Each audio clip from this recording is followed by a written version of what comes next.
Welcome to the Modernize or Die podcast, CFML News Edition, where we keep you up to date with everything going on in the ColdFusion community.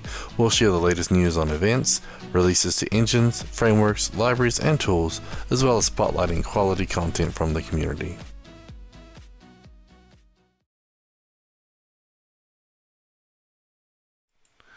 Welcome to the Modernize or Die podcast, CFML News Edition. It is June 15th, 2021, episode 108. I'm Gavin Pickin, and I'm joined by Brad Wood this week. How you doing, Brad? I'm in a whirlwind, Gavin. Just got back from vacation. I'm catching up on 1,000 unread messages. You know how that goes? Yep, but just delete them all. If they're important, they'll get back to you. Mark as read. Done. Yep. So I'm sporting my new T-shirt. You told me you guys talked about this last week. See if I can get up here on the camera. It says "Command Box, the server is up." This is brand new from our Ortus store. I just went and ordered mine a few days ago, and it came in the mail. So all you Command Box users, get your "Server is up" T-shirt. That came from a conversation we had on the Box Team Slack. Somebody screenshotted the little servers up, and it was like the most beautiful thing in the world. And I was like, that needs to be a T-shirt. Yep, that's pretty cool. Awesome. Well, I'm glad you got it. Glad you like it. What's the material like? It's comfy? Yeah, it's comfy. It's got the stretch to it, you know, so it's not like the material that doesn't stretch or whatever. It's not really abrasive. It's a nice soft shirt. It's comfortable.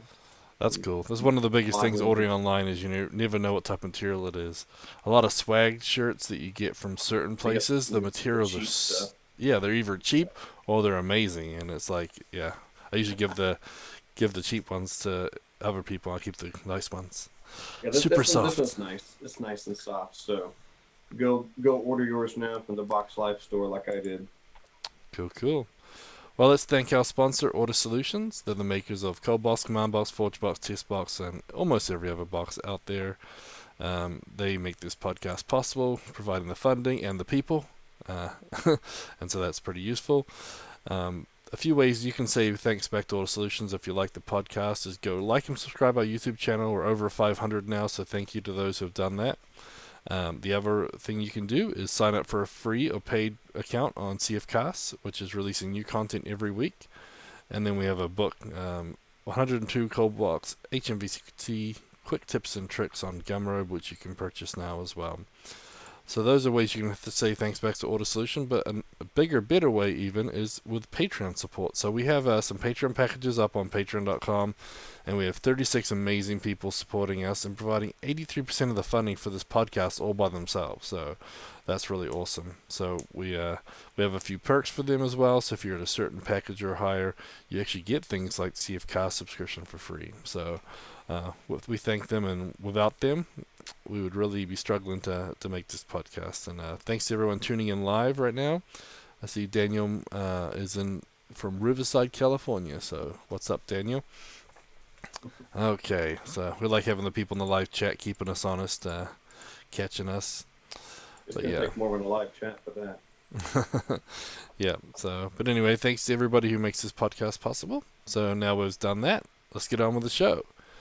So first up, Brad, you want to tell us about Adobe ColdFusion's newest support feature? Yeah, so if you guys remember, I'm old enough to remember. A few years ago, I forget exactly what year it was now. Time flies by. When you're as old as I am. So Oracle changed their licensing, and Java used to be, free for commercial use, and the licensing changes came up.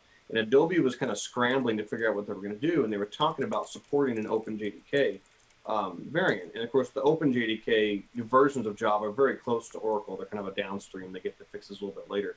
But at the last minute, Adobe never officially supported an OpenJDK variant, and they cut a deal with Oracle. And so, users with an Adobe ColdFusion license would also be licensed for the Oracle JDK. So Adobe's announced that deal they cut with Oracle is up in December 2022, which is a little ways away. But there is an end date to it. It's not a perpetual deal. And I'm sure they probably, wrote a large check to Oracle for that. I really have no clue. I'm just guessing. But Oracle doesn't give away their commercial support for free, that's for sure. So what Adobe has done now is they're adding support for Azul OpenJDK, which is one of the pretty popular OpenJDK versions. If you've ever used Pete Freitag's Minibox Docker container, he uses Azul, mostly because they have an incredibly tiny version that's like 40 megs. So I think there's a pre-release I saw on Slack, not a pre-release, but like a pre-release program for testing this. Correct. But this is going to be, basically according to Adobe's blog post, this isn't necessarily just in addition to Oracle, we have this. This is kind of like, this is the direction we're heading.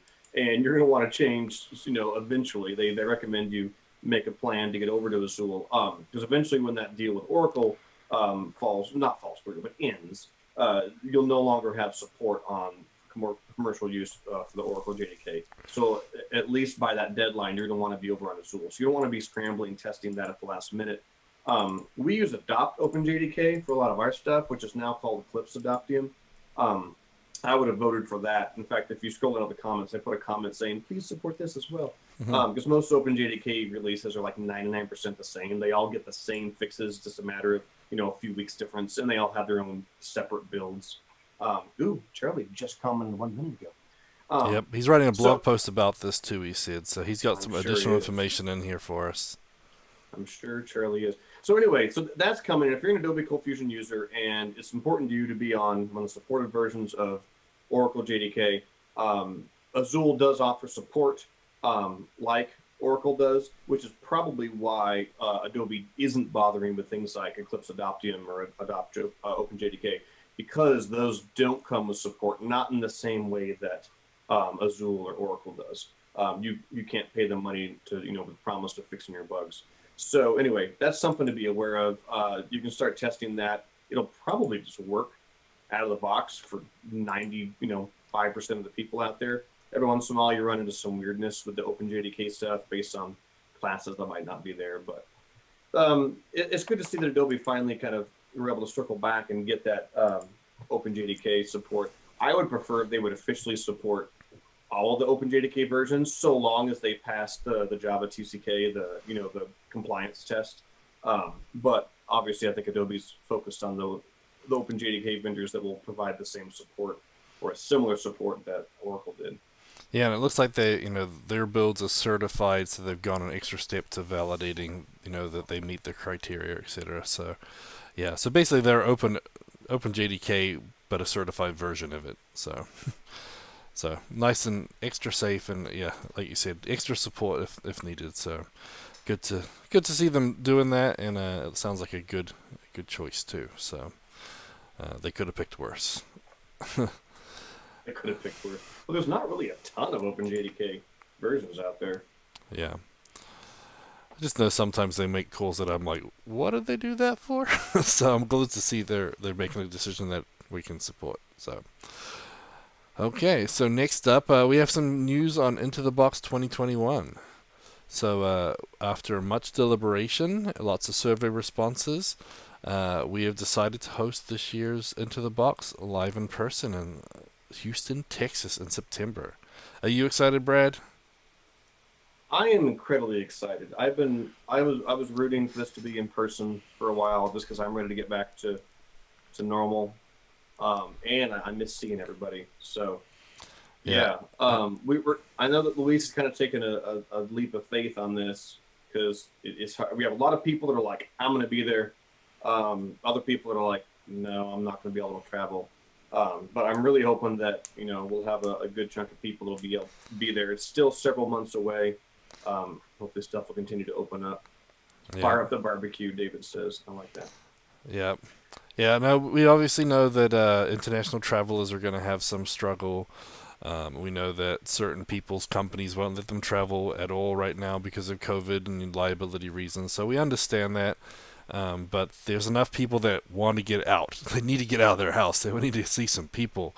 So we decided to go ahead and do it. So it's going to be a smaller version, I'm sure, but it's still going to be Into the Box at its best. So we are going to have 2 days full of great CFML content. We're not doing the workshops this year, though. So this won't be a 4-day event. Usually we have 2 days of workshops and then 2 days of conference. It'll just be a 2-day conference. And I believe the dates are 23rd and 24th of September. So we're finishing up the last few changes on the website now. The call for speakers is coming out. We have about 2 weeks for the call for speakers. We need to sort of get all those submissions in by the end of the June, so we can start deciding and planning and get the speakers. They can make sure that they get travel arrangements, etc. So it's full on in person. So we got a lot to do in a few months, but it's going to be a lot of fun. So we're really looking forward to it. I know a lot of the Ortus team is we're all vaccinated and ready to go. So yeah, obviously Texas is pretty relaxed about a lot of things. So we'll have to just see what the requirements are there, but we're hoping that we can have a relatively normal Into the Box. So good news for everybody. Hopefully a happy box. Yes, hopefully a happy box will be there. We don't want any sad boxes. I'm sure we can get some mariachi for socially distance if we need to. Music might be not allowed. But also Into the Box Latam is going to be in person in December as well. So we're excited about that, and hopefully everything continues to move forward that way. So yeah, so Into the Box in person. Check your tickets. I was worried about all the gas prices and the flight prices going up, but apparently they're not as bad as I thought going to Houston. Going to other places, a little different. So yeah, definitely check on that and see what you want to do. But shout Scott, out from the rooftops. Yep. If you are going to Into the Box, get your ticket. I think it would be great to see people shout out a tweet, just so we can kind of let the community see what's going on, get some momentum for it. Yep, the Eventbrite pages, the website, everything will be up here this week, so keep an eye on it. But I want to give you guys the news as soon as we had it, so here we go. We had it. Yep. All right, before we move on, I was Googling to circle back super quickly to the Azul stuff. We were talking about the Java SE certified. For what it's worth, Adopt OpenJDK before Eclipse gobbled it up and it became Adoptium. It did not have the certification, the JCK or the TCK compliance. And I just saw there's a little note on their website, the Adopt website, that said that they were not able to reach an agreement with Oracle to use the test. Because the test for Java is a closed source thing. You have to go through all this paperwork to access it. It's like a private thing they don't just hand out. So Adopt OpenJDK was never certified because Oracle, they couldn't come to an agreement and they would never give them access to the test. But according to the blogs, now that they've become Eclipse Adoptium, it looks as though it has been approved to actually be certified for the TCK for Java SC, which is just interesting. That doesn't mean a great deal to me because it's probably, like, realistically, it doesn't really matter. But for companies that, that does matter, that's actually a good thing. It says that, where's the sentence I'm looking for that I just read? It said something to the effect of Eclipse went to great lengths to meet Oracle's. Yeah, here we go. The Eclipse Foundation and Adopt OpenJDK went to great lengths to reconcile Oracle's requirements with the needs of the Adoptium community. The result is a compliant project which has access to the testing suite. Anyway, I can't imagine the amount of the piles of paperwork it takes to get Oracle to give you access to their testing suite. But anyway, cool. That was just one last little tag-on thing that I found Googling from my previous conversation. Very, very cool. Okay, so we have a little story from the trenches. Had some server trouble yesterday for one of our clients, and after much hunting, picking, debugging, I finally figured out that Hibernate was missing from Lucee. So it's kind of strange. We have a custom build. We use one of Brad's patches to include our query stuff from that. So we basically got a 5.3.6 with a custom patch. But what was happening was previously it was installing Hibernate and everything was working fine. And all of a sudden, yesterday, it didn't install. So I pulled the image down locally to test it out because we're using Docker. And basically we figured out that Hibernate wasn't listed in the available apps to install unless you went to pre-releases. If you went to pre-releases, it was there. So with Command Box, we just added the extension ID to one of the JVM args, and once that was in there, it installed properly and it fixed it. But just want to let you guys know, we're not sure if it's some weird, subset that we ran into and no one else did. But if you get some error that says tree walker not found, basically it's can't find a piece of Hibernate, and that's basically the issue, that Hibernate may not be installed. So I pulled the image locally, changed it to profile to development so I could log into the Lucee admin itself, went to the Lucee extension, saw it wasn't there. Went and looked at the available ones to install. So we don't know if something changed in Hibernate or some weird combination of things made it disappear for us. But yeah, it was hibernating, Scott. Unfortunately, it happened on the base Docker image that our particular client used to power all of the Docker images. So when we, as the image is rebuilt, all of a sudden the issue kind of propagated out.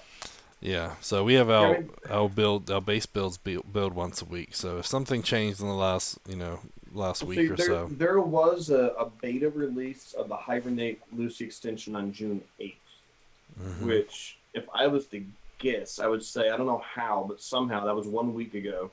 Somehow that may have affected why it wasn't installing. I was talking to Gavin earlier. There's so many moving parts of how and why and when Lucee loads extensions based on the manifest and the core and what versions it wants, and the extensions that come bundled with a loader jar, and then sometimes it tries to download stuff which may or may not work based on your internet. It's rather difficult to debug this, and since they were on Lucee 5.3.6, the deploy logging is just absolutely horrendous in that version of Lucee, and pretty much all previous versions. The newest version of Lucee, thanks to Zach Spitzer, has much improved deploy logging.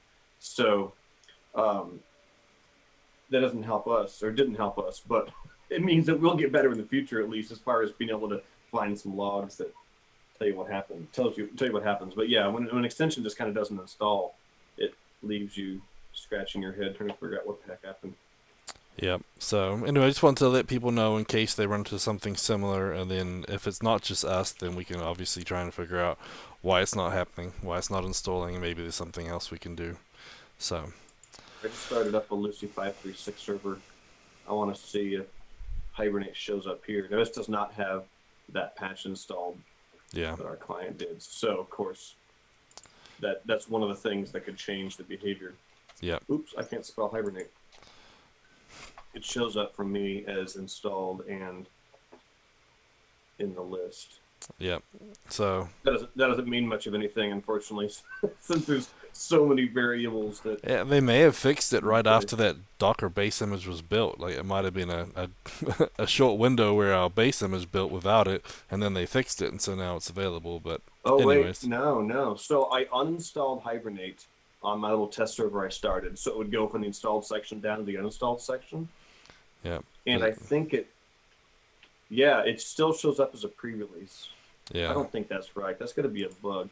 Now, this is an older version of Lucee, so it's maybe something that was fixed. But when I view stable releases of available extensions, Hibernate's not in the list. And that's what makes me wonder. Yeah, because Hibernate just doesn't even exist on the page. I have to click pre-releases, and then it's like, oh, you mean this gate key. And when you click on it, you can see a bunch of pre-release stuff at the top, but if you go down, you can see some normal releases under it. So I'm wondering if there's so many released versions of pre-releases that it looks for the last 5 or 10 and tries to see if there's a stable or some weird logic like that. I have no clue how this code works, but it's probably some janky thing that looks at the last version, and if it's a pre-release, it's like, oh, this whole extension is a pre-release. Yeah, but I mean, I'm sure it's a little bit than that, but maybe it looks like the last 3 or 5 or something. I wouldn't be so sure. Yeah. Anyways. I don't have a great deal of faith in how the extension manager works sometimes in Lucee. It works most of the time, and when it works, it's good. It doesn't always work, though. Yeah. And when it doesn't work, sometimes you're left scratching your head trying to figure out what the... Long story short, if you use command box, add all the extensions you need into the arguments, and we'll make sure they get installed, because that does work. So. Yeah. So what we need, however, and this is difficult, is we need some sort of test in our Docker build that can fail the build if all the extensions we need didn't get installed.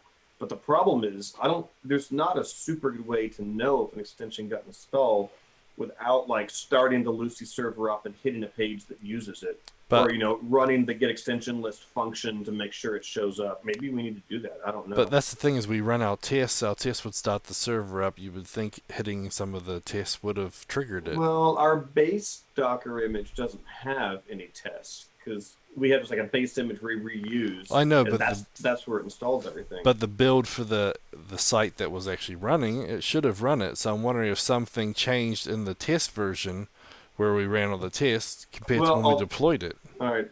So we're a little off topic now because this is off in the weeds of how this particular client works. But I'll tell you what happened, Gavin. The client we're talking about, when they run their tests, they run the command box Docker container. They use command box server start. They spin up a completely fresh instance, and that's what they run their test against. So for most of the sites, I know. Right. Here's the takeaway, folks at home. Your test suite should actually run against the actual Docker container that's actually going to go on production, which is not what we had going on. We spun up a separate server for the test suite, which of course Hibernate installed fine in a separate server. Yeah. Long story short, if you get a tree walker error, it might be that. It might be that. Well, I still think we need to it depends. I just started up a Lucee 5.3.8 server. I want to see if Hibernate still shows as a pre-release because this could be a UI issue that Lucee fixed. Because Lucee 5.3.6 is only like 80,000 years old at this point. Yeah. 5.3.7 is like 8 months old. Well, I'll let you do that while I get on with the next one then. So you spoil all my fun. You can tell us the update in a minute here. But okay, so next up we have an online CF meetup this week. So on Thursday, June 17th, 11 a.m. Central Time, we're going to have CF Modernization Challenges, Improving Legacy Code with David Byers. So this one here is going to be a good session. Charlie's obviously hosting the online CF meetup again, and that'll be Thursday. So check that out. Always, everyone's dealing with legacy code and upgrading one way or the other. Code I wrote last week is still already legacy, so it's nice to see more topics on this. So we do spend a lot of our time for Ortus helping clients modernize and improve legacy code. So it's definitely something that is very important to the whole CFML community. We also have an Ortus Webinar. Issue still exists in Lucee 5.3.8. So if I start a Lucee 5.3.8 server right now, I uninstall Hibernate, it does not show up under the not installed list unless I click pre-releases. And that's got to be a bug. Now, it may just be a UI bug in the Lucee administrator, but I'm calling buggy pants on fire on this. Well, and I think it is probably related to why Hibernate. I don't know why, but I have a feeling it's related to why Hibernate wasn't installing. Yeah, so I wonder if there's something to do with your patch files manifest, like you said. We need to look and see, because maybe we need to look at that version, if it's hard coded the version versus just the ID. Maybe that's at play. So we'll have to check that out. We'll have to try to reproduce it. That's always the trick. It's reproducing it. Well, I can reproduce. I got the Docker image that fails, so I can do it anytime I want. Go. That's the good thing about Docker is it makes it easier to reproduce for sure. Okay, moving on. We'll get back to Hibernate later. Yeah. So back to the show.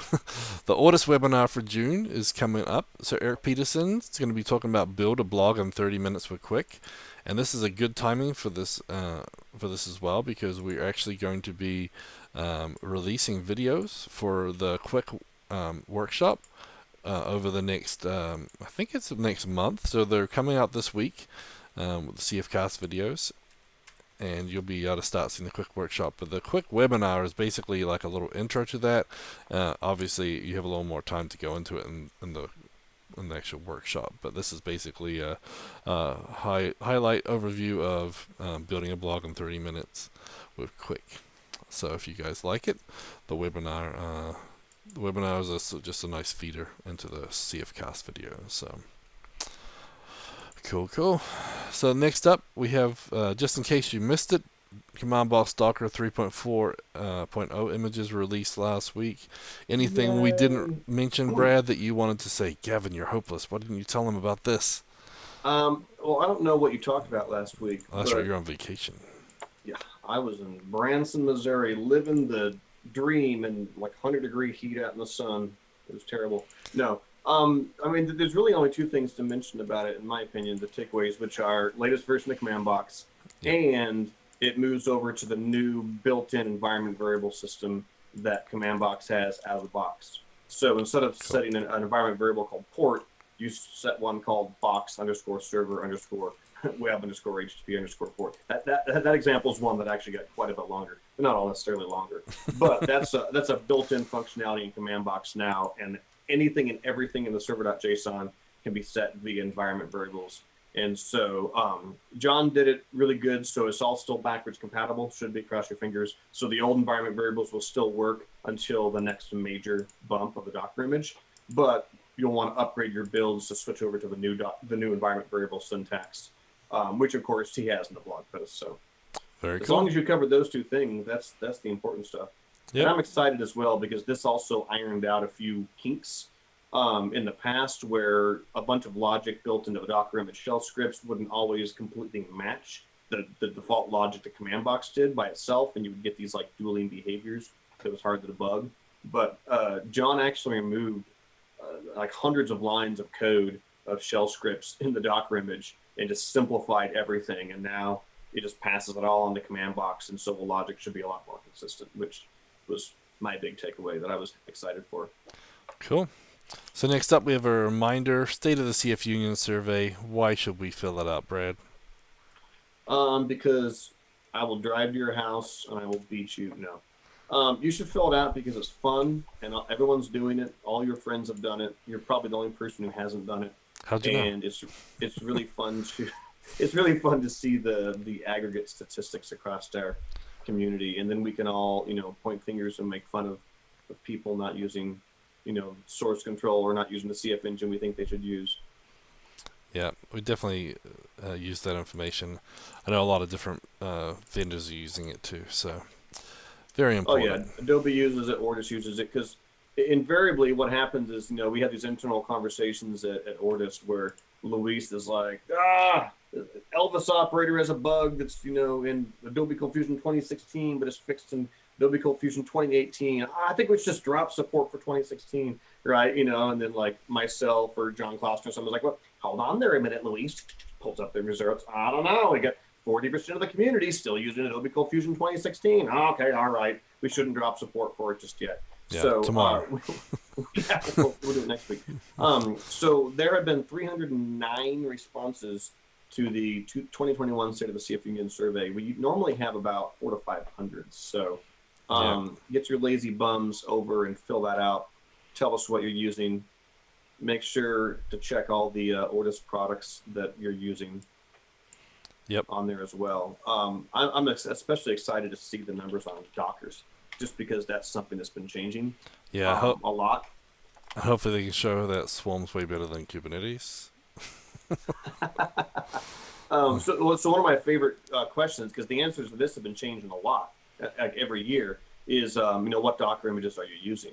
Because we have some people on custom images, we have the official Lucee image, we have the official Adobe image, then we have the Ortus Solutions CommandBox images, yay! Right, for both Lucee and Adobe, and then anyways, it's fun to see how those numbers have changed, where the adoption is. It's some big numbers too showing up comparatively. There's a surprisingly large amount of people with just total custom made images. I wonder if they say, here's CommandBox and I'm going to custom on top of it, and they just pick custom. Because most people customize it.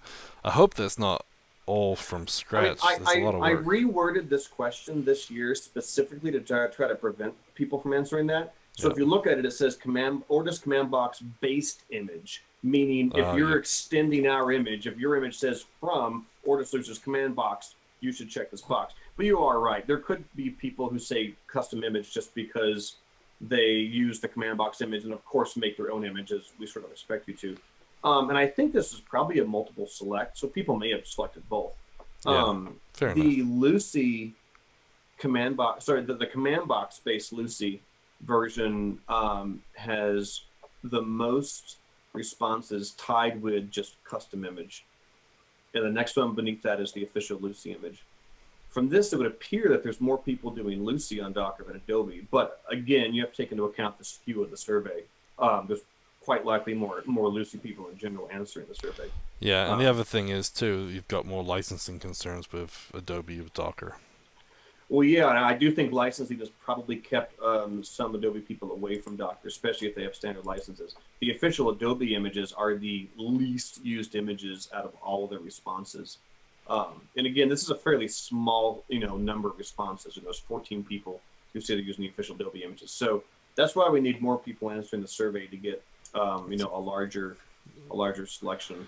Yep. There's 4 people that say other, and I'm curious what they're using.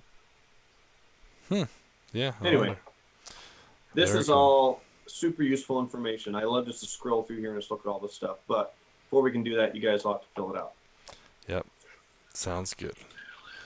And Charlie said that would apply also to the Adobe CF images. Yes, it would. Yeah. And he says think Greg licensing said issues with CF Docker images used in production, whether Adobe or Ortus, are definitely a thing. And we're hoping to Absolutely. get more Yeah. and more. Yeah, because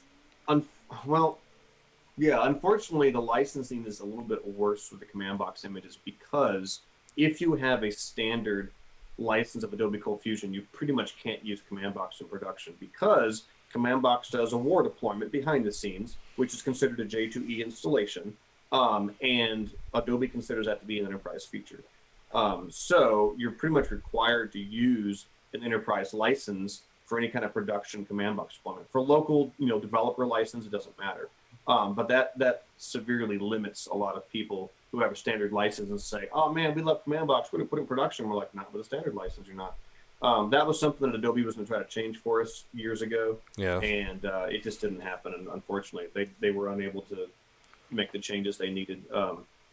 But yeah, licensing I think is always kind of a point of friction for a lot of people moving to Docker, command box, any kind of containerized automated stuff, which is really sad, honestly, because I think that's where people need to be headed. But Yep. Well, that aside, answer the survey and do it now. Yep. Okay. CFCasts. So this week we have 3 more videos released for the object-oriented programming with Nolan Irk.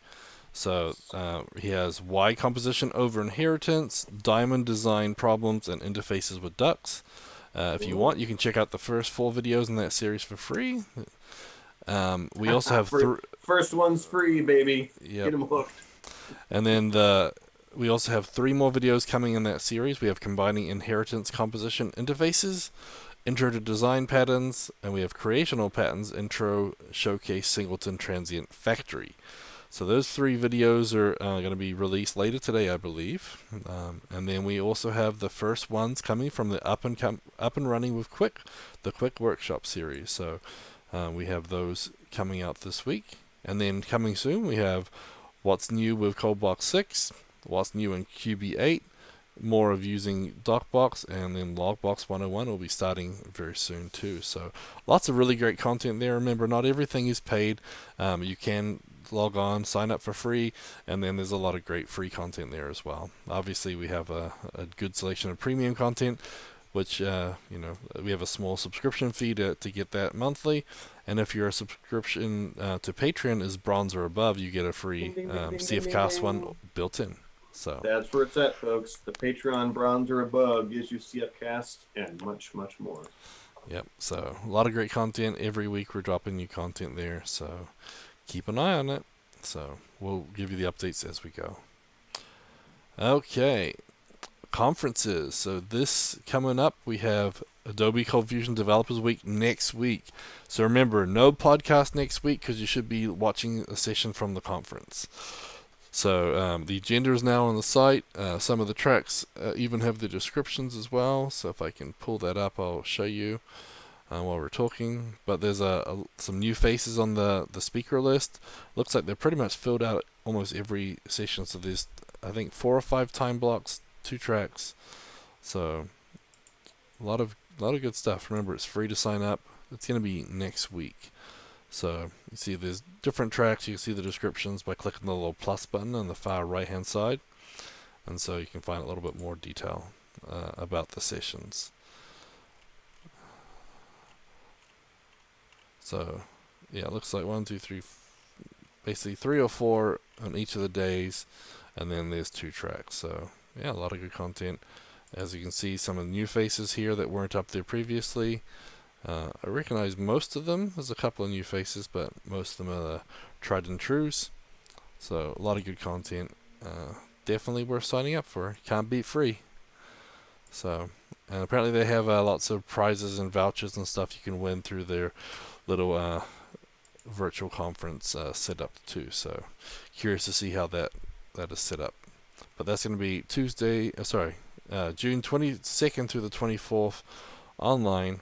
And then, again, no podcast next week because we'll be busy watching the cool stuff on the Dev Week. So, we also had Apple WWDC 2021 last week. That was June 7th through 11th. So, if you go to developer.apple.com/WWDC21, you can see what you missed. And then, Brad, you want to recap the Ortus conferences for 2021? I can. I'm just tweeting at the moment. Just tweeting about Into the Box. Yeah, where we at? Where we at in these crazy show notes? Sorry, I scrolled all the way back up the top of the show notes. That's okay. So, Ortus conferences. So just all right, Into the recap. Box 2021, live, in person, Texas. Be there, be square. Obviously, we understand that people in other countries probably have a lot of crazy stuff to face that could quite possibly make it not be worth it. But hopefully, we can get a good group of stateside people. So September 23rd, 24th, no workshops, just 2 days of awesome.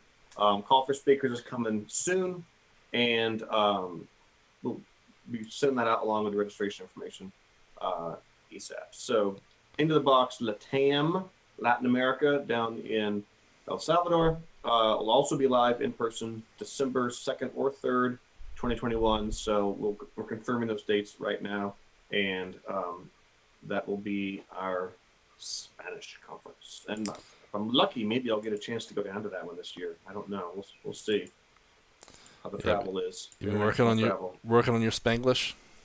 My Spanglish, si senor. Yeah, I know. I should be like fluent now. We got a pretty big team growing with the Ortus team, and I'm usually the only one that as checks many in. people as we work with on a daily basis that speak Spanish, you'd think I'd be better at it by now. Getting there. I can understand what they're talking about roughly, so that's at least something, but I sure can't say anything.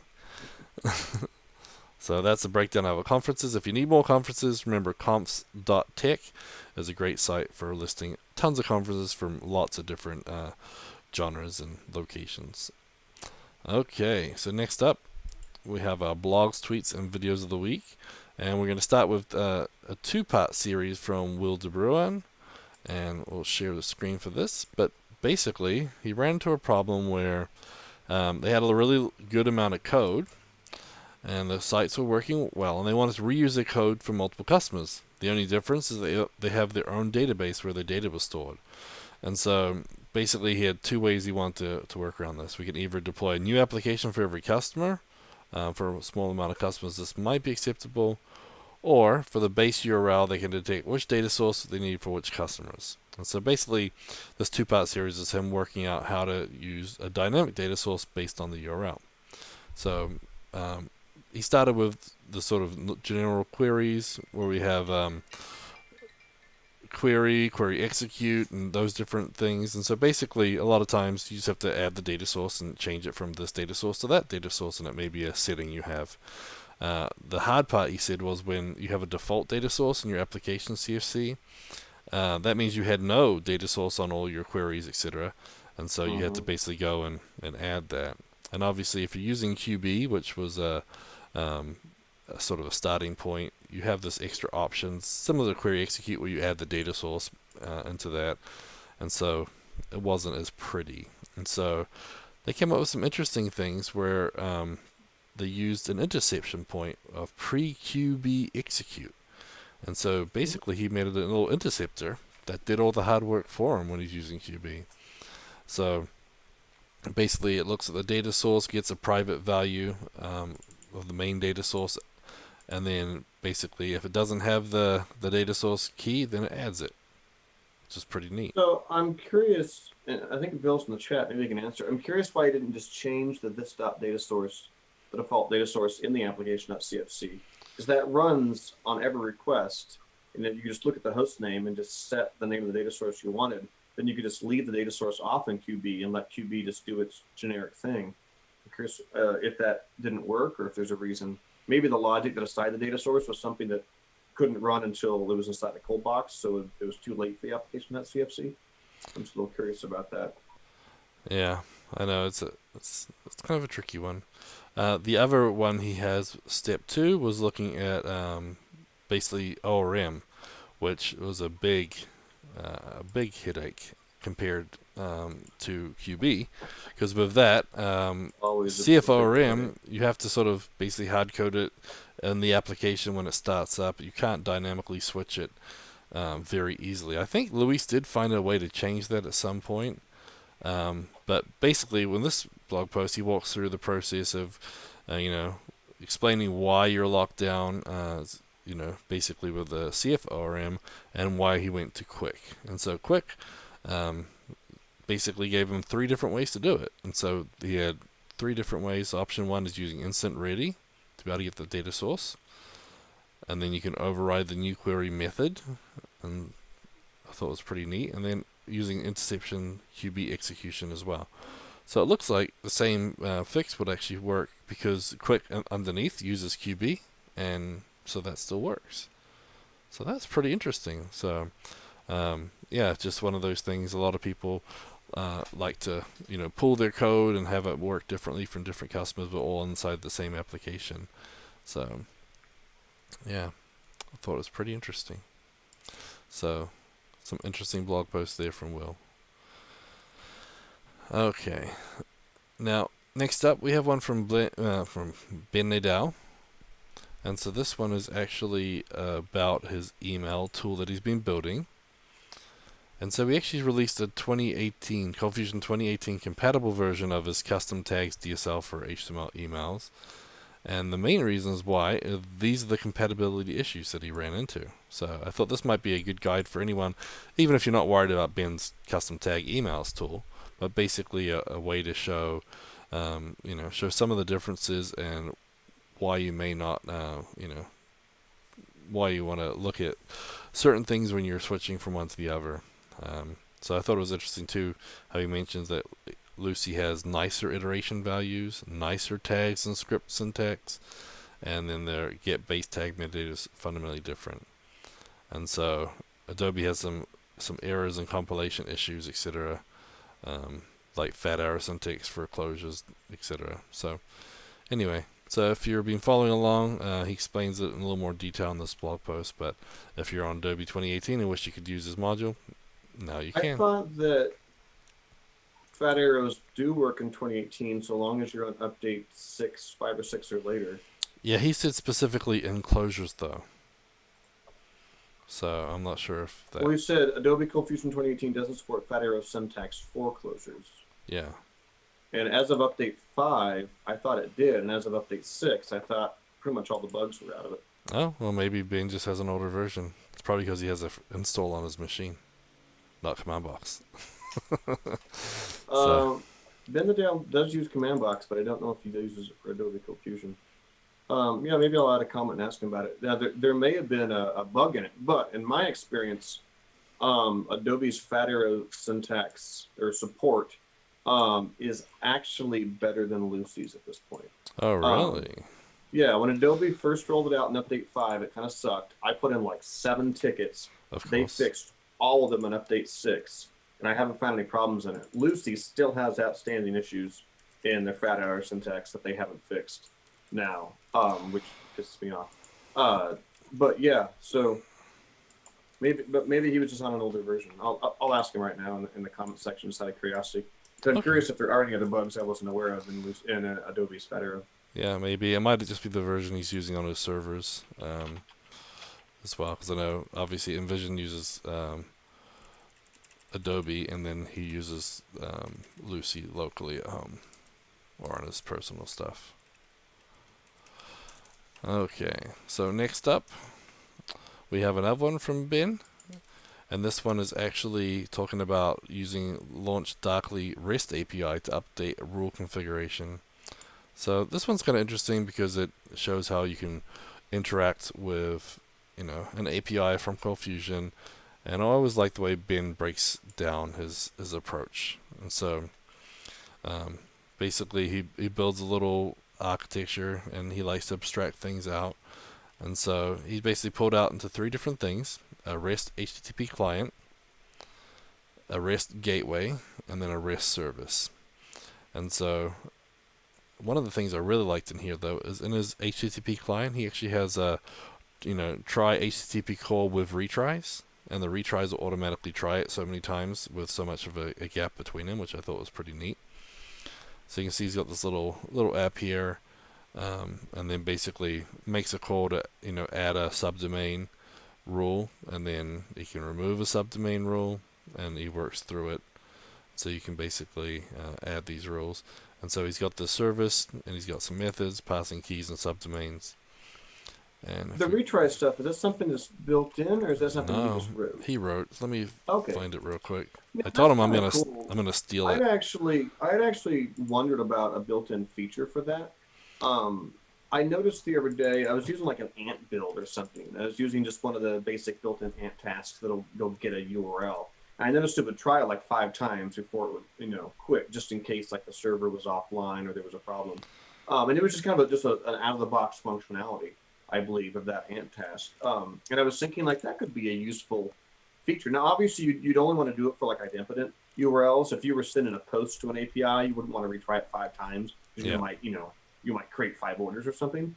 But like that could be kind of a cool like CF HTTP retry equals 5 or whatever the heck. I know. I was thinking we could add it to Hyper if it's not already in Hyper. Eric, if you're listening. Now there is a feature in Lucee, if I can find it, which you may be able to use. Oh, I don't think it's in their freaking docs. I saw Gert demo this in like a Hidden Gems talk. That's what he calls gems. A Hidden Gems talk. I swear it was a retry attribute that I thought was on the CF catch or the CF try tag, where you could just tell it like an automatic like retry 3 times or something. But I'm looking in Lucee's docs, and of course I don't see it listed, which may just mean their docs are out of date, or maybe it means that I'm not sure. Was it a retry? I'll see if I can find that now. Because you could probably.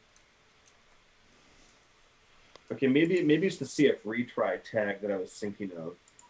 Because I don't think this is an Adobe tag. Is CF retry tag in Adobe? Yeah, I don't know. I think there is a retry. Lucee not supported in Adobe ColdFusion. So this is a Lucee only thing, and you put it in your catch block, and it's basically like a go-to. I swear I remember Gert saying that Misha like literally used like a go-to statement in the bytecode to implement this. Interesting. It's not as nice as I remembered. It requires a separate like if statement and a counter to keep track of like how many times you retried. Gotcha. Which is a little janky to have that boilerplate. Otherwise, you just retry forever. But yeah, you can drop a retry tag in the catch that will just say go back and try the try again. Yeah, I think this is what I saw Gert demo. It's not as what's ironic is the example here is actually a CF HTTP call.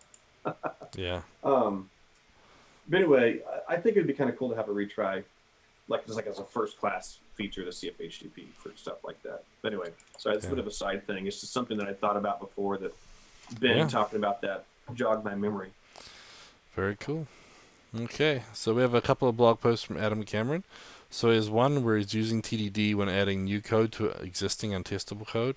I think this has actually got some PHP examples, so I'm not going to go into too much detail, but it does have a workflow that he used, and using TDD is a good way to approach updating legacy code or untestable code, as you might say.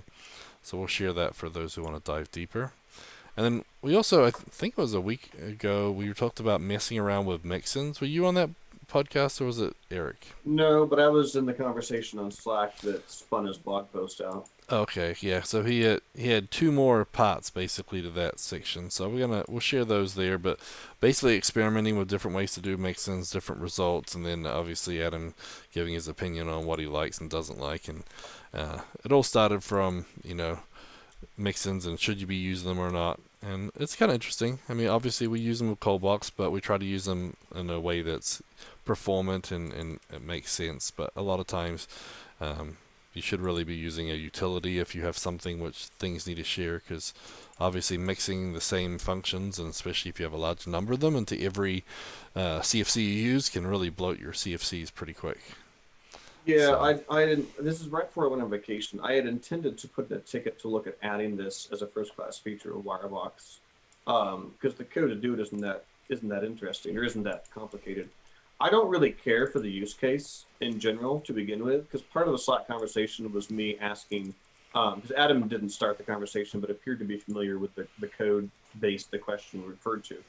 Um, Part of the conversation was, are you really, and at least from my perspective or on my end, was, why are you doing it this way? I don't think it's the right way to do it. Unfortunately, they had some design decisions that were part of an existing application, and they needed it to work that way, and it wasn't an option. So Wirebox supports mixins and by proxy ColdBox, but it's a CFM file. So you can take a CFM file full of UDFs, or even like a list of them, and you can tell, Wirebox, hey, mix in all these UDFs into this CFC or all of these CFCs.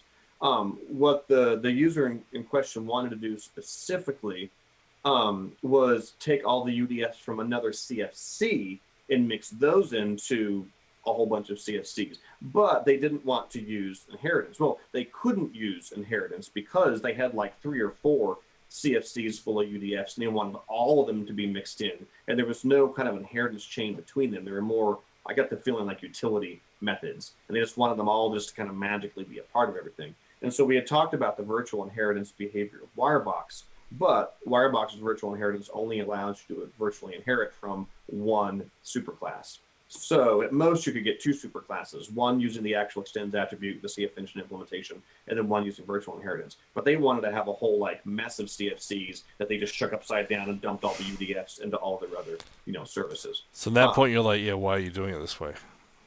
Right, exactly. And so I think you have to be really careful with mixins, like you said, because they're kind of magic, and you could be overriding methods already there.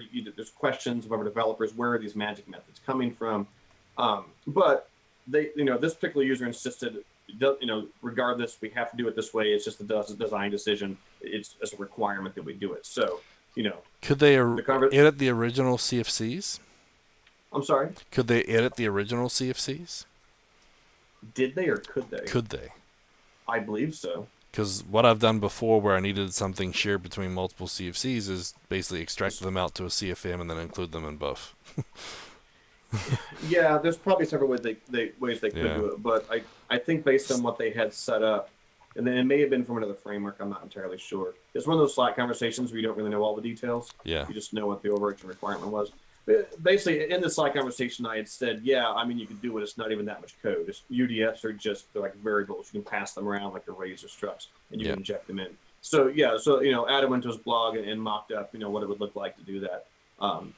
And I think it could be useful to add this into Wirebox. I mean, it's kind of I wouldn't do it that way, but hey, if you want to do it that way, I mean, it's not like it's a ton of code. It can be done.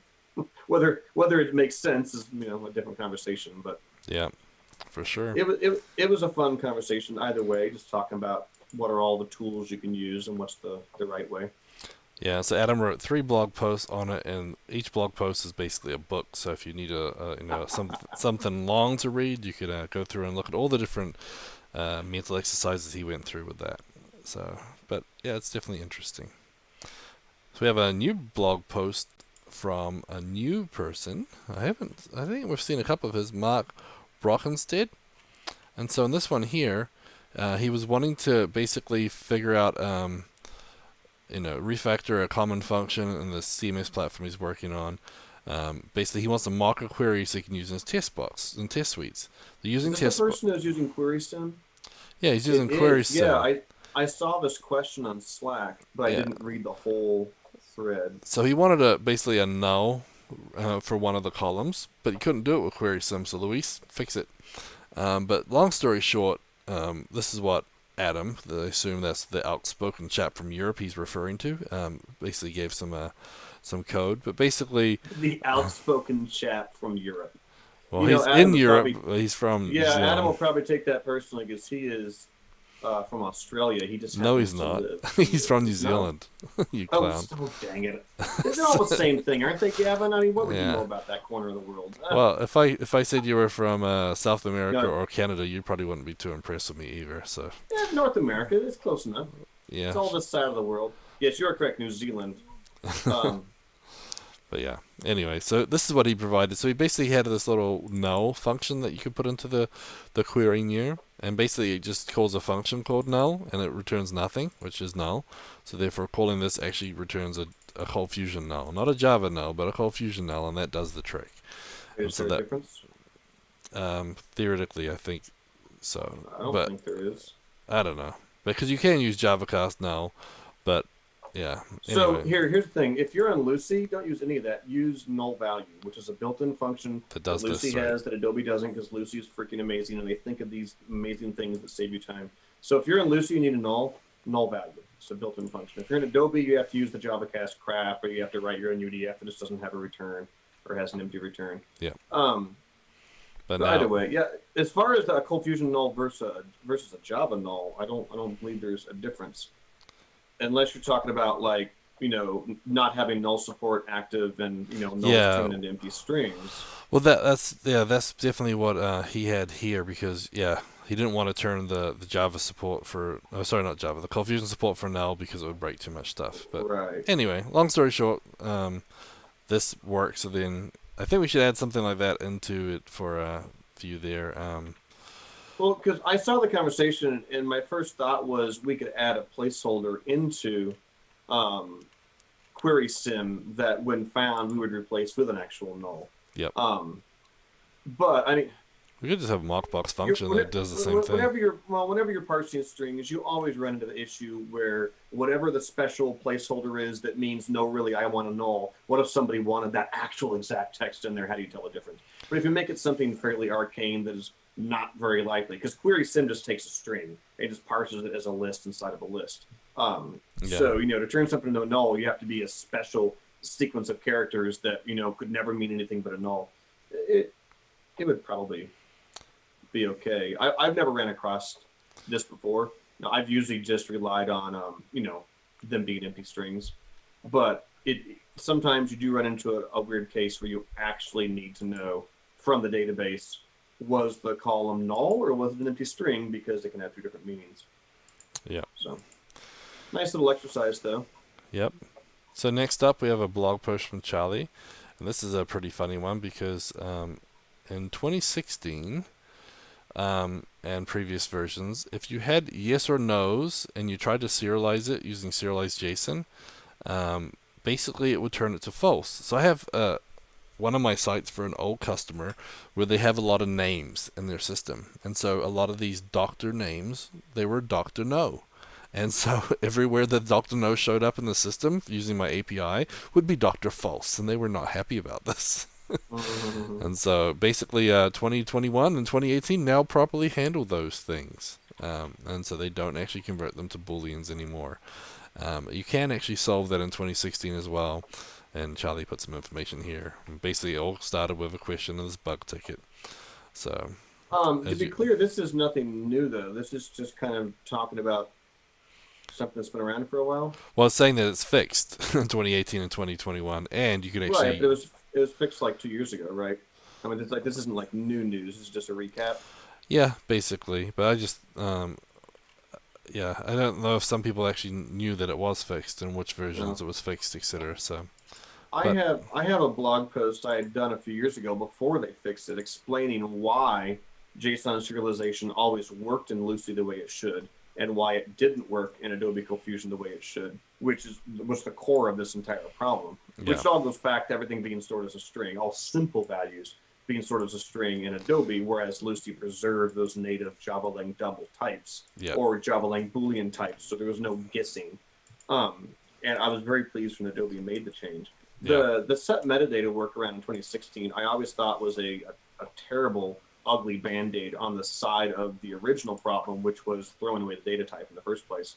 I wish that Adobe would have, instead of spending that development effort on their whole set metadata nonsense, I wish they would have actually just fixed the core problem way back in 2016 and preserved those natural Booleans and doubles at the Java layer. but instead they gave us an ugly Band-Aid for a whole version before actually just fixing how the core of the engine worked. Because once you keep track of the original data type, all that guessing when you serialize into JSON just disappears. You know, is this a Boolean? I don't know. You tell me, is it a Boolean?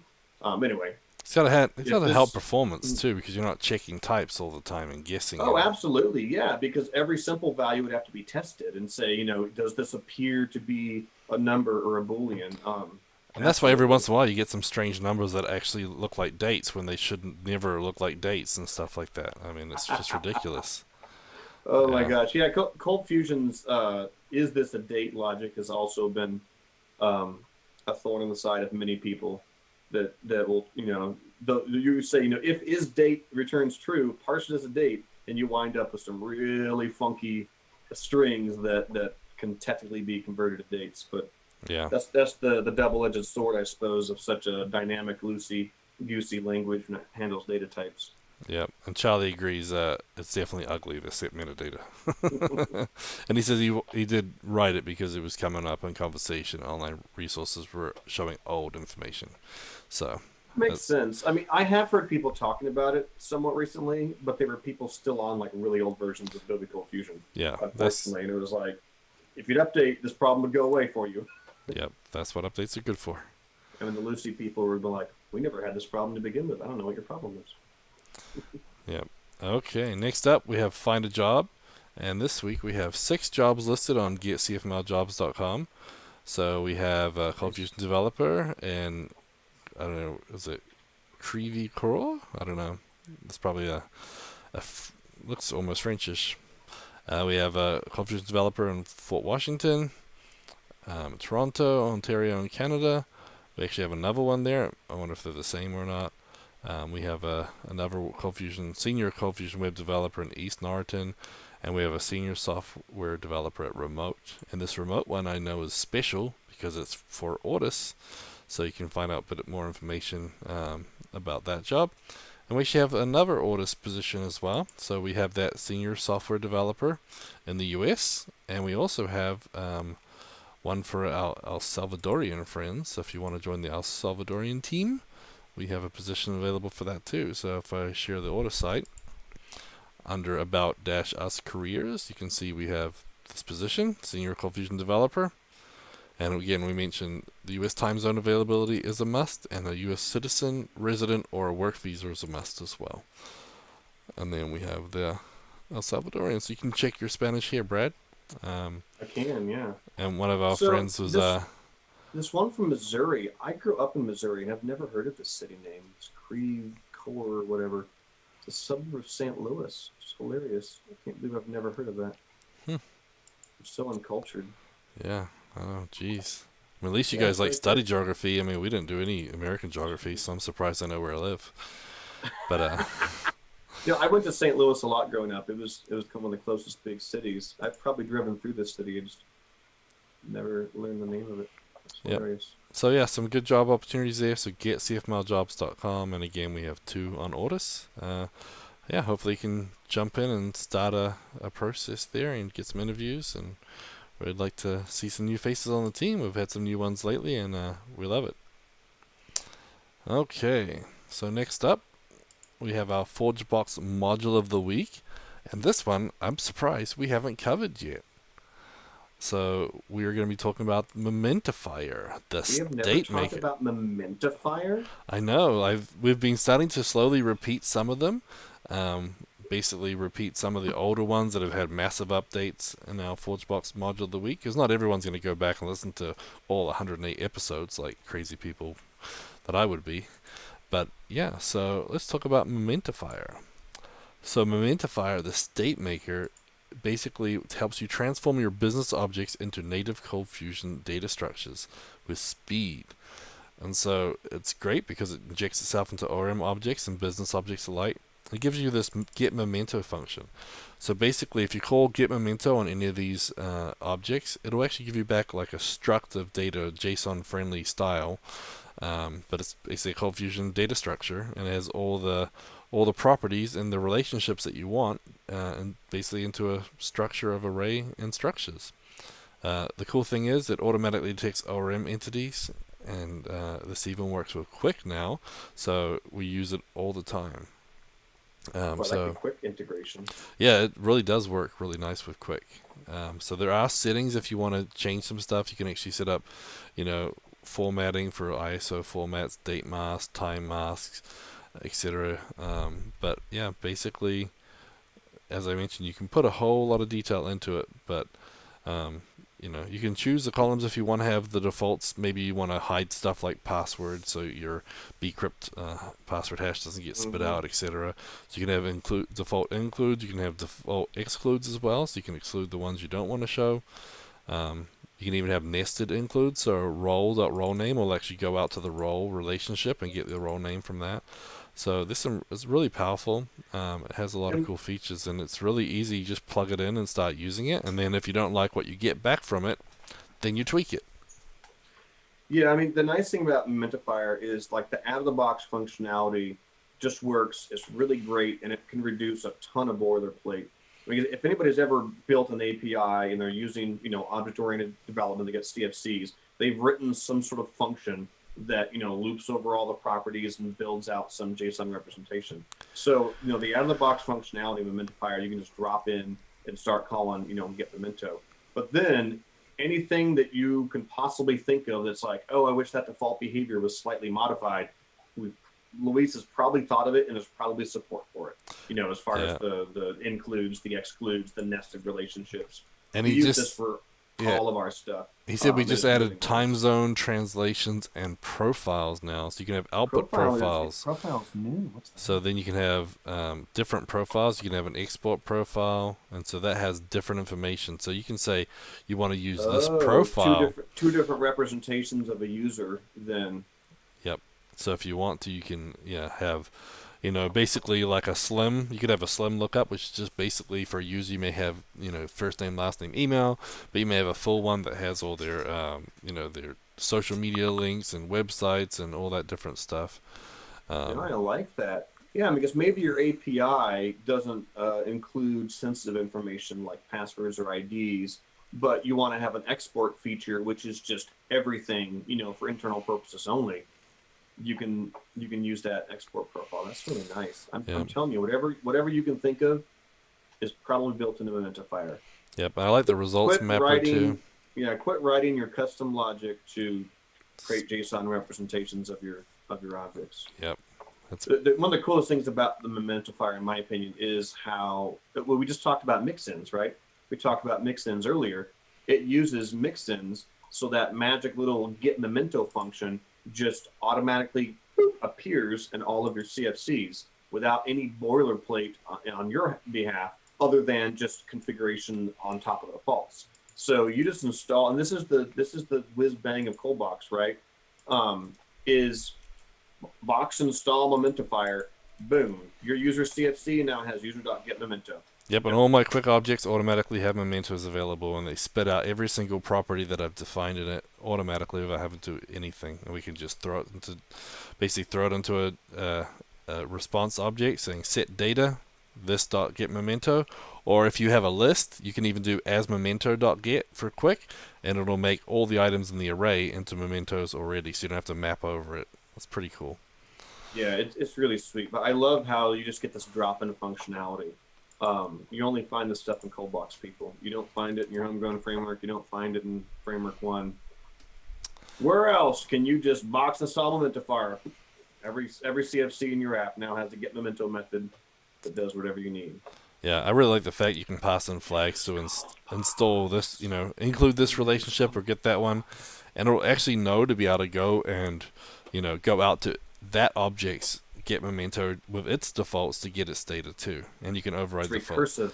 Yeah, recursive. The power of recursion. Yeah, it's pretty neat. Anyway, it's pretty awesome. Go check it out. Yeah, I'm surprised we hadn't covered it, but now we have. So it's got lots of cool goodies in the new one. Okay, next up, Visual Studio Code, hint, tip, and trick of the week. And this one, repositories. Yes, is a new one from GitHub. It's in a preview, but it's called Remote Repositories. And so what this allows you to do, for those watching, you can watch along, but basically lets you browse, search, edit, and commit to any remote GitHub repository directly from Visual Studio Code without having to clone it. So instead of using their editor, you can basically just point it at a Git repo. You don't have to worry about cloning it down or any of that stuff. So you don't have to worry about, oh, is it out of date or any of that stuff, or have they got some weird code I don't want on there. Basically, Crazy. you can just So I point it wonder at a if it repo. like secretly clones it behind the scenes. Because like sometimes repos can be like hundreds of megs. I'm curious if you can point to them and just edit them. Well, you know what? If this only works for GitHub, I bet this uses a GitHub specific API to be able to list out files and things without doing a full clone. I mean, GitHub built it, so it's probably got a little more flexibility. Right, it says exactly. no cloning or local repository required, but I know what you mean. It may be in the back. So, but yeah, quickly search repository. I bet they request don't open. clone it behind the scenes. I bet they just use their API to be able to list the files and do it. That's really cool. And I wonder if you can do a search. Like, can you do a VS Code search on all the files? Because at some point, unless they're passing that search on to the server to be run, they would have to have the contents of the files. Yeah, so for those watching with the little animated GIF here, yeah, you just search your little list, pull it up. Will it create a pull request if you don't own the repo? I'm assuming so. It says it handles almost everything that you need directly. So To quickly review pull request. Just trying to figure. Oh, and then if you want to, so you can clone it locally or in a container or open in code spaces. So if you want to continue working on something, yeah, so basically if you want some of the more powerful environment, it says, if you continue working on, it'll allow you to clone it or clone it into a container volume. So if you have containers, you could do a container volume using a remote container, or you could open in code spaces, remember, which was part of GitHub's new code spaces thing. So you can do that from VS Code too. It does have limitations. Here's the answer to my search question. Full text search requires a pre-built index for exact text matching. Otherwise, it'll fall back to GitHub's fuzzy default branch only native search. So if it's like a huge repo and you haven't pre-built some index, you can still search it and it'll be the same search that you would get on the GitHub website, which I'm sure, again, they're probably just hitting their API. Yeah. It says some of the extensions don't work on a virtual workspace, but over time more of them will support it. But ones that obviously work on direct access to local files won't be able to support this right now. But yeah, I mean, for those little changes, it's kind of neat, you know. Well, yeah, I mean, because I'll make little changes to a repo, and I'll just use GitHub's website. We just, navigate to it. And it's got better. The editor is a lot better, for sure. Yeah, it's just not bad. I don't mind doing it. Now that the automatic pull request creation is just, unnatural part of the workflow, it's really easy to submit a change to another repository that you don't have, commit rights to. And this kind of sounds like, just an extension of that, but inside VS Code. What will they think of next? So this is a preview release. Yep, preview. I'll play with this one. Yep, I know. I'm just thinking this is perfect because a lot of times I don't have every single every single repo downloaded. I've got so much stuff on my site and my servers. I'm like, oh, I just want to clear it all off and have a clean slate. So this might be pretty nice. Can work on multiple branches simultaneously. Ooh, it automatically detects if there are new changes in GitHub, so you always stay up to date. Ooh. Indicates the number of unpulled commits, flags potential merge commits. That's nice. Yeah. Because that's always a typical problem, right? You clone an upstream repo, you start working on your changes. 2 days later, the maintainer adds some commits, and you're like, crap, my fork is out of date now. Yeah, you have to try and they've thought of everything. Update the fork. Yep. So pretty cool. So that's our visual code. Hint tip trick of the week. Apply uncommitted changes across branches. Whoa. That sounds kind of crazy and scary at the same time. It's the button of doom. Yep. What have you unleashed on your source code? Yeah. Okay. So next up, we have our Patreon supporters. So again, for those who weren't listening to the start of the show, these lovely, amazing Patreon supporters help us fund this podcast, as well as all the other things that Ortus funds for the community, like CommandBox, ForgeBox, ColdBox, ContentBox, TestBox. And that includes, all of our cloud infrastructure that basically runs ForgeBox and the package management with Command Box. So very important, and so we're very, very thankful for all of our patron supporters. We have 36 supporters right now, and they're funding 83% of this podcast. And for them, we've given them some perks lately. And so if you're a patron supporter, you will have a special profile badge on your community, on the Ortus community website. You'll also have your own private forum access on the Ortus community website. And then for bronze packages, Brad, what do they get? What do they get? I'll tell you what they get. They get ForgeBox Pro subscription and a CFCasts subscription as a perk from their bronze package Patreon subscription. Yeah, so pretty awesome perks there. So if you're a bronze package supporter or higher, you get that. So we wanted to make, give something back, and so that way you guys can keep up on all the awesome CFcast content. And then ForgeBox Pro, you can have your private packages up on ForgeBox. So very, very cool perks there. Maybe we should sweeten the deal and throw in like a discount on the Ortus Box Life store or something. Yeah, that might be a good idea. I think Luis was in the chat somewhere, so maybe a discount, and maybe the more they pay, the bigger the discount. I don't know.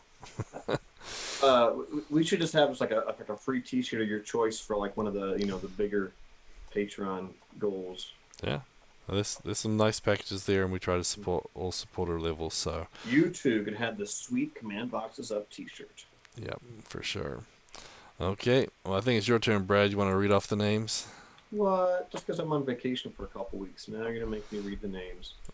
Thank you to our Patreon supporters, Don Bellamy, Eric Hoffman, David Bellinger, Gary Knight, Giancarlo Gomez, Jonathan Perret, Mario Rodriguez, Jeffrey McGee from Sunstar Media, John Wilson from Synaptrix, Hugues Mathur, Joseph Lamry, Ben Liddell, Brett DeLine, Carl von Stutten, Charlie Earhart, Dan Carr, Daniel Garcia, Didier Lesnicki, Edgardo Cabezas, Jan Yannick, Jason Diger, Jeff McLean, Jeremy Adams, Jonas Erickson, Jordan Clark, Kai Koenig, Laxma Tirtohadi, Leon Saramelis, Matthew Darby, Matthew Clemente, Mingo Hagen, Patrick Flynn, Ross Phillips, Scott Steinbeck, Stephanie Manji, and Stephen Klotz. Our Patreon supporters, folks. Yep, and sounds like Luis is in the chat, and he says, how about doing an ITB discount as well? So our Patreon supporters can get a discount. So I responded as Ortus as well, saying I think that's a great idea. So yeah, maybe we can give a discount for all of our Patreon supporters and maybe some of the bigger packages. I know that some of them actually have free tickets when you go really high up, free tickets to Into the Box, etc. So depending on your package, but yeah, and we really want to say thank you. It doesn't really mean a lot, especially with this is something that usually it's a personal thing where they're spending their hard-earned money to support us, and we have packages starting from just $10 a month, so it's like a couple of Starbucks coffees. So if you can part with Starbucks, and support us, everybody always compares their product to Starbucks. I mean, how many times have you seen support us? It's just the cost of one coffee a month. Or Starbucks. Everybody's trying to take away their business. Yep, exactly. That's a safe bet. I don't drink any Starbucks, so I got no money left. I make my own coffee like a lot of the time. Like I got my green tea matcha latte with 2 shots of espresso right here. I'm slurping on. But I spend a lot of money at Starbucks because I'm out driving and I'm lazy. I'm like, I'm just going to go through Starbucks. And, that's like $20 down the drain once you get a sandwich or a lemon loaf. Put it to Patreon. Put it to better use, folks. Yep, for sure. But we do appreciate each and every one of you. And that's why we make a mess of your name every week. So remember, next week. That's why we make a mess of your name. Yeah. For our entertainment. Yep. So next week, the 22nd, I believe, we will not be doing a podcast. So go tune out into Adobe's Developer Week instead. Mm-hmm. And then Eric and Brad will be back the following week. I'm going to go on vacation. So we'll see you when I see you. Everybody have a good one, and we'll catch you in a couple of weeks. Adios. Show notes for this episode can be found at cfmlnews.modernizeordie.io, where you can also subscribe to your favorite podcast player like Spotify or iTunes. We also have the link to YouTube to find more videos just like this. The music used in this podcast is under a royalty-free license from Sound.com and Blue Tree Audio.